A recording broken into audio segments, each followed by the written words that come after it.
both of those questions for you. And I'll start off with the Port of Long Beach. Thank you. And what I would say on that is the draft feasibility study is due to be out in October as per the schedule, according to the latest report that I got. So we're in good shape there. I know that we did receive funding, obviously, in the work plan and also in the budget, which will help us along with carry-in funds to get all the final feasibility study done and out in 19, which is when it's scheduled to go out. But I understand. So you're talking about we're going to get that feasibility study. What about the construction? Well, yes, sir. The construction, obviously, I can't speculate on what the administration is going to allow us to fund or what we'll get new starts on into the future. But what I'm committing to in the Corps is to try to get the study done so we can get the authorization in. Because without the authorization, obviously, there would be no construction to be had. So what I'm committing to today is to push with everything we have within the control we have of that feasibility report to get that delivered so that it can compete favorably, hopefully among other interests, to receive a new start and construction funding. And that's all we asked for. And so that's what we'll do. As to the 1122. As to the 1122, sir, again, that is we're 4 months behind schedule, and I have no excuse, so I won't make one.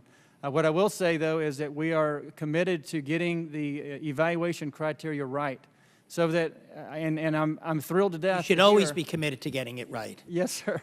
I'm thrilled to hear the amount of participation that we're getting from the states in identifying opportunities for this, because this is a huge issue for the Corps, much bigger than the 10 studies that we have the opportunity to look at in this particular provision.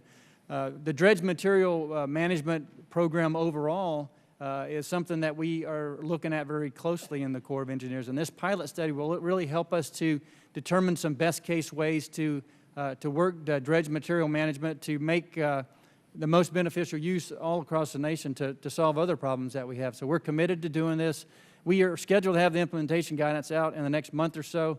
This is definitely designed to be collaborative and transparent in how we put this together. So as we finalize implementation guidance and we develop the evaluation criteria that will be contained in that, we'll do that collaboratively. We'll make sure that the committee sees what we're doing and how we're doing it, and we'll take feedback to make sure that we get it right. Well, thank you. But just before I yield back, I'd just like to impress upon you, in a Congress that frequently is criticized for not acting in a bipartisan way, this message is coming to you in a bipartisan way.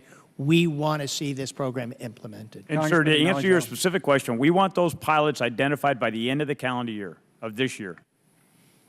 And, sir, if I could jump in here real quick. Army Civil Works is working diligently with Headquarters U.S. Army Corps of Engineers to make these things happen.